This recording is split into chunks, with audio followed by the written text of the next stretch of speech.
அனைவருக்கும் வணக்கம். Degree to agree அப்படிங்கிற நம்ம சேனலுக்கு உங்கள் எல்லாரையும் வரவேற்கிறோம். ஏற்கனவே நம்ம 2019 இந்த கருவத்தோப்பு அழித்து ஒரு அணிநலர் காடு உருவாக்கியிருந்தோம். அந்த காடு வந்து இப்போ 2025 நான் அதுக்கப்புறம் பெருசாக அதை பராமரிக்கலை. நல்லா விலை போகாதனால அதை நான் ஒன்றுமே பண்ணல. பாருங்கள், இப்போ அந்த இடம் இப்படி தான் இருக்குது. இது இப்போ 2025. இதை நடுவில் நிறையா வேப்ப மரங்கள், நல்லா பெரிய பெரிய மரங்கள் வந்துருச்சு. இந்த வேப்ப மரமும் ஒரு பயன் தராத மாதிரி ஆயிடுச்சு. நேராக இல்லாமல் கிளையாக கிளச்சி விட்டுருச்சு. இது சரியாக கவனிக்காததுனால. சரி, இதை சரி பண்ணுவோம், மறுபடியும் நிறையா நல்ல மரக்கன்கள் உள்ளார கொண்டு வருவோம் அப்படின்னு சொல்லிட்டு நடுவில் உள்ள வேப்ப மரங்களை மட்டும் எடுப்போம் அப்படின்னு சொல்லி எடுக்க மனசு இல்லை. ஆனால் எடுத்தோம். எல்லாத்தையும் பாதி பாதியாக வெட்டி மிஷினை வச்சு எல்லாத்தையும் அறுத்தாங்க. வேப்ப மரம், அப்புறம் இந்த இதெல்லாம் பார்த்திங்கன்னா, அந்த மஞ்சள் கலர் கட்டையெல்லாம் பார்த்திங்கன்னா அந்த குவாப்பில் அப்படின்னு சொல்லுவாங்க. இதெல்லாம் பார்த்திங்கன்னா எங்கள் குவாப்பில்னு சொல்லுவாங்க. இந்த மஞ்சள் இருக்கிறதெல்லாம் இதெல்லாம் ஒன்றும் பயனில்லாத மரம். அந்த மரத்தையும் அறுத்துட்டோம். எல்லாத்தையும் அறுத்து மொத்த கொள்ளையும் சுத்தம் பண்ணோம். சரி, அறுத்ததோடு விட்டுறலாம் அப்படின்னு பார்த்தா அது என்ன பிரச்சனை ஆகும்னா, நம்ம மம்புட்டி பிடிச்சி வேலை செய்கிறப்ப வேர்கட்டையில் பட்டு நம்ம காலுக்கு தெரிக்கும் மம்புட்டி. சரி, அப்போ வேரையும் நம்ம பிடுங்கினா தான் சரியாக இருக்கும்னு சொல்லி ஜேசிபியை வாடகைக்கு எடுத்துகிட்டு வந்து வேர்கட்டையெல்லாம் பிடுங்க ஆரம்பித்தோம்.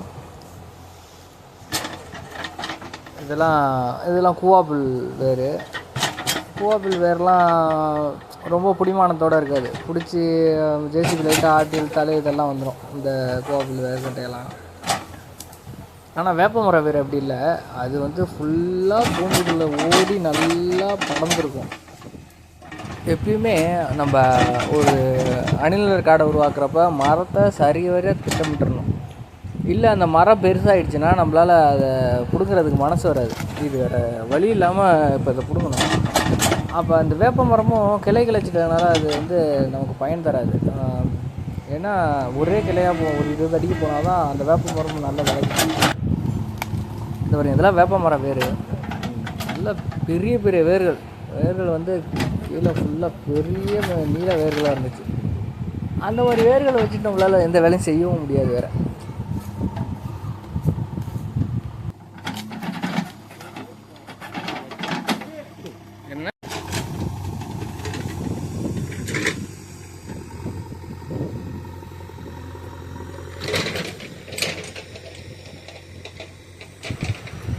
நாங்கள் முன்னாடியே மரங்களை வெட்டிட்டு வேர்கட்டையை பிடுங்கி எடுத்துட்டு அப்புறம் வேலையை ஆரம்பிச்சிருக்கலாம். ஃபஸ்ட்டு கொஞ்சம் களையை வெட்டிட்டோம். அது வந்து ஐடியா இல்லாமல் பண்ணிட்டோம். பாருங்கள், அப்போ ஜேசிபி வந்து ஓடினதுக்கப்புறம் நாங்கள் வெட்டினதெல்லாம் வீணாகிடுச்சு. ஜேசிபிலாம் கண்ணாப்புனான்னு சோடை விட்டுருச்சு. அப்புறம் டிராக்டர் வச்சு மறுபடியும் உழவு ஓட்டணும். இந்த இடத்துல வந்து டிராக்டர் ஓட்டுறவங்க வந்து ஒரு நல்ல டிரைவராக ஓட்டணும். அப்போ தான் எந்த மரக்கண்ணும் அடிபடாமல் ஓட்டலாம். இவர் கொஞ்சம் வயசானவர், கொஞ்சம் பக்காவாக ஓட்டினார். மரக்கன்று கடையெல்லாம் கரெக்டாக கேப்லாம் ரிவர்ஸ் எடுத்துகிட்டு போயிட்டு வந்து எந்த கண்ணுக்கும் பாதிப்பு வராத மாதிரி நல்லபடியாக ஓட்டினார். 1-2 பேரை விட்டுட்டாங்க. அதை அவர் கலப்பையால் எடுத்தும் கொடுத்துட்டார். சின்ன சின்ன வேர்கட்டையெல்லாம் கலப்பையை வச்சு பிடிங்கி கொடுத்துட்டாரு. அவர் கொஞ்சம் நல்லா வண்டி ஓட்டினார். இதுக்கப்புறம் பட்டம் பிரிச்சுட்டு நம்ம வந்து மரக்கன்று வைக்க வேண்டியதான். நீங்கள் வந்து இப்போ பழைய பதிவு 2019 இந்த இடம் எப்படி கருவத்தோப்புலேருந்து எப்படி மாறுச்சு அப்படிங்கிறதையும் இந்த வீடியோ எண்டில் ப்ளேலிஸ்ட்டில் போட்டு வைக்கிறேன். அதையும் பார்த்து தெரிஞ்சுங்க. யாரும் பார்க்காதவங்க அதை போய் பார்த்து தெரிஞ்சுங்க. 2019 இந்த இடம் எப்படி இருந்துச்சுன்னு. இப்போ 2025. இதுக்கப்புறம் இவர் நல்லா உழவு ஓட்டி கொடுத்தோன்னா சமப்படுத்திட்டு பட்டம் பிரித்து மரக்கன்று வைக்க வேண்டியதான். அடுத்த நாள்லேருந்தே வேலை ஆரம்பிக்கலாங்கிறப்ப என்ன ஆயிடுச்சுன்னா, மழை பெஞ்சு கொல்லை ஃபுல்லாக தண்ணி நின்றுடுச்சு. மழை பெய்யறதுனால என்ன நன்மை அப்படின்னு பார்த்தீங்கன்னா, எது மேடு எது பள்ளம் அப்படிங்கிறது ரொம்ப ஈஸியாக நமக்கு தெரிஞ்சிடும். இதுக்கப்புறம் இந்த பள்ளமாக இருக்க தண்ணி நிற்கிதா, அதில் மேட்டில் இருக்க மண்ணெல்லாம் வெட்டி போட்டு இதை சமமாக்கிற வேண்டியதான். அடுத்து இதில் என்னென்ன மரக்கன்று வச்சோம், எப்படி பராமரிக்கிறோங்கிறத அடுத்த பதிவில் பதிவிடுறேன். நன்றி, வணக்கம்.